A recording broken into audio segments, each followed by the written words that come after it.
Good morning. It is Wednesday, June 5th, I believe. Yeah, I think it's June 5th. And I'm coming to you with another one of my lovely driving to work situations. What are we going to talk about today? I think we will talk about something, I don't know. Well, let me tell you what's going on in my business first, and we'll talk about something interesting and fun. Jeff Lee just sent me the first rough draft of Cyrix. It's our enemies of NeoX's Cyrix. He's the large metallic guy that people have said, oh, he looks like a Necron, not a Scarab, a Necron destroyer. Look at that. Don't even play 40K, still remember. It's funny because I said the inspiration for him was actually off of Ultron, but I guess people missed that one. But whatever. So he sent me the first draft of that. There is a lot of cool stuff in that. Yeah, there's a lot of just really cool things. I mean, story-wise and just cool monster, big bad evil guy stuff. We have them at 3 different levels. It's 6th, yes, CR6, CR13. I think there's a CR20. I know there's a CR22, but I think there's another one. I can't remember what CR that is. Maybe 18, but I can't remember off the top of my head. So I think there's 4 different versions of them. There's a totally psionic version of them with totally psionic stats for our CR6, well, for all the same ones. We introduced another psionic character who belongs to Section Omega. For those of you who know, that's our version of, I'd say, the Cyclops for NeoXis. What else is there? We also put stats in for the creator of Cyrix, and the reasoning, I don't want to ruin it because it's part of the whole deal of the history. I think people are gonna actually pick this character up and go, ooh, this is gonna be ugly in a crazy way. So I can't wait to see this. So this is gonna be a lot of fun. What fun stuff we could talk about? Here's something.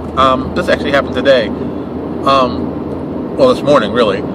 I went on webcomics.com. Everybody knows I'm a big fan of webcomics.com. I've been a subscriber for years. They have a lot of good ideas. There's going to be a couple things pieced together. You'll have to remember this. A long time ago, which I can't remember how long it's been, probably over a year ago or even more, I talked about doing, they should do digital downloads via like little cards and hang tabs. Remember I was talking about that? If you don't remember, you can search the blog. I did very long discussions about that. Well, I found this company that apparently has been doing it for musicians, where you can get cards, kind of like if you go to Starbucks. They give you a card. Say, call this number. Here's a passcode. Get yourself a free download. Well, this company does basically the same thing. What made it kind of interesting is they did like very typical paper ones that you can give out to people. They also did ones with hanging tabs and made out of plastic that you could put in to a store. So this goes back to, once again, my idea of getting, I guess, cards into stores selling your products, but really just all they need is, the card, boom, sell it, here's a number, that's it. That's all you got to do. I think there's a way to do this. I hope there's a way to do this correctly. It looks like they've already built it up. There's already set up. The infrastructure's already built. My issue comes back to the security issue as always. It's the whole, they've done all the hard work. They've done really all of the hard work. If there's a way that you can maybe cover up the strip, which I think there is a way, you can cover up the strip and make it something scratchable that people can easily do. I think this might be the piece that's been missing with the whole process of getting RPGs and books into stores. Very much similar to what GameStop has done with video game downloads and some DLC content, or even games that they sell online on the internet. I think this is the step in that direction, which is the absolute right direction for this. Realistically, the prices they had like, you get 100 cards for like 45 cents a card, which is okay, it's pretty high for 100 cards, but 100 plastic cards with a hang tab, I don't know, that could be a good idea. You basically say, hey, we have a whole cornucopia of cards you can get. And like I said, I mean, maybe it's like, suppose you say, okay, we're going to do a bundle. You know, you get 5 products with this one card. It costs you $14.99. All you have to do is buy the card. You take it home with you. The retailer gets his money from buying it directly like that. When the guy logs on, puts on the stuff, he gets the free. Well, not really free, but he gets the material sent to him easily. The retailer gets what he wants. The manufacturer gets what he wants because we're selling to them. But I said there's got to be a way to do this that's really kind of inexpensive and easy for everybody involved. I always thought the best way that I've seen has been like a large spinner rack. That there's not just your products, but there's like, you know, well, using GameStop as an example, there's dozens of other companies stuff up there, and you put yourselves on a spin rack, and then, hey, you like our stuff? Well, you know, grab our card, go to the line. They check you out, they scan the card, it updates the information saying, yes, this person bought this card. They go on and log on their name, boom, they get the access, done. And that's kind of how it's done. And I think that to me is amazing. I think that's where that's where I'd like to see PDFs going. And here's a company already doing it. And for me, I mean, I've said this time and time again. Retailers should get on board with this. I know I pitched this idea to RPG Now. I pitched it to other companies saying, hey, here's a cool idea. I think you might be interested. Is there a way we can maybe talk about this? And people have kind of like, dragged their feet on this one. I think, once again, I said, once the person figures out how to get these products in stores easily for retail locations, easily something they can adapt very quickly, they're going to be the winner. It's going to be, once again, it's going to be the PDF revolution all over again. I think the money aspect can be huge, and I've said that. Because, I mean, if it's 49 cents to get the card made, and whatever the price is for your digital product. So, like, for example, we'll do I'll say we'll do 5 products on there. We'll do some of our, I guess it'd be a $3 product to get it to reason where it would be. So let's say a $15 price point, just for easy math. You got a $15 price point, you sell at the store for half the price. So that's $7.50.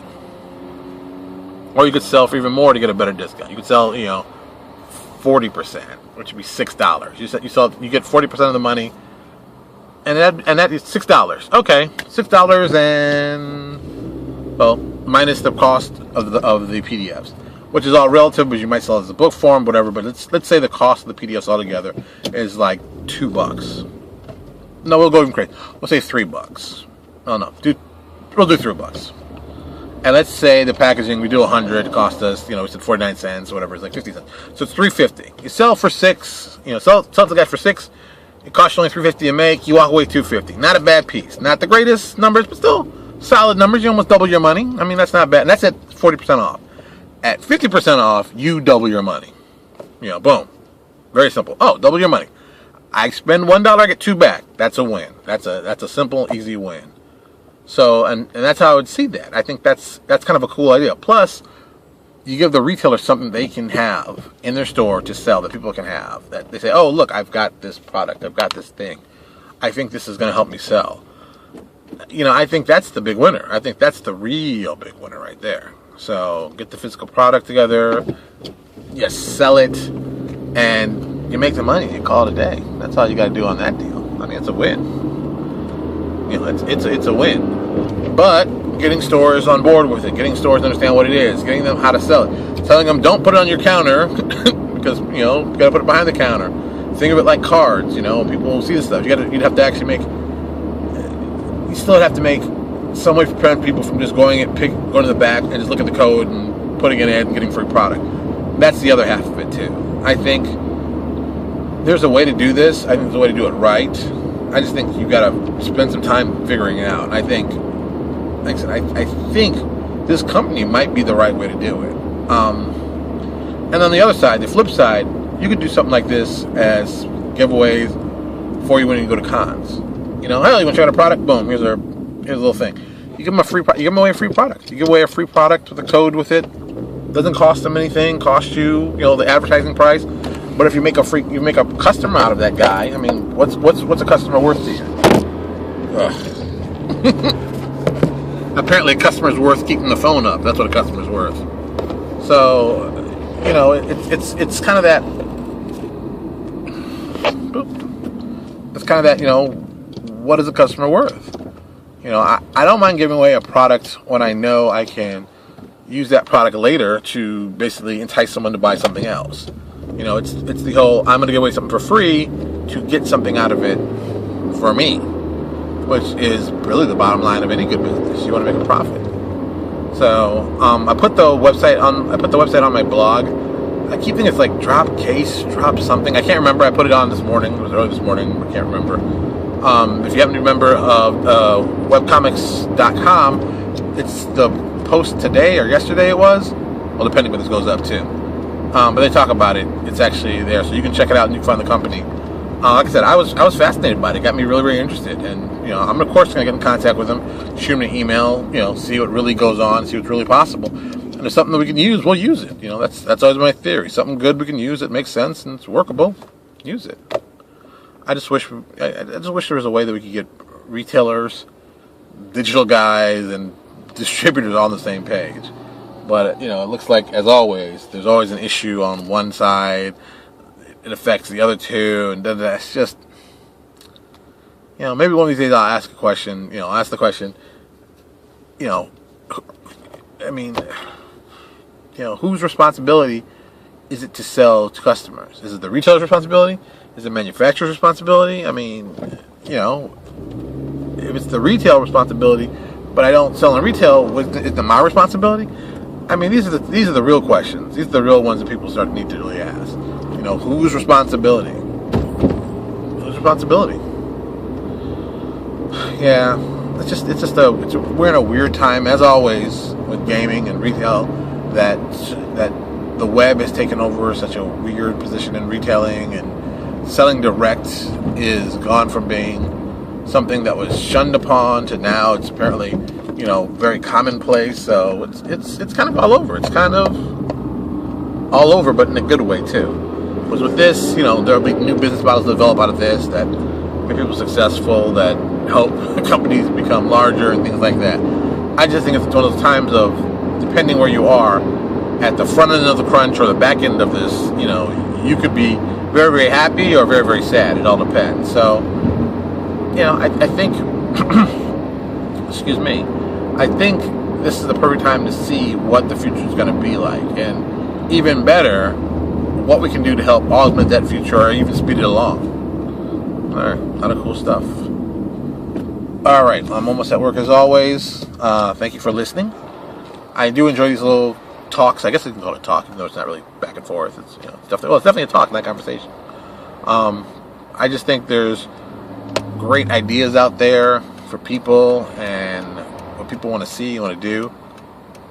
I hope that some of the stuff actually gets out there and escapes and gets out there and used by the masses. Some of it's just really too good not to use. Alright, I'll talk to you all later.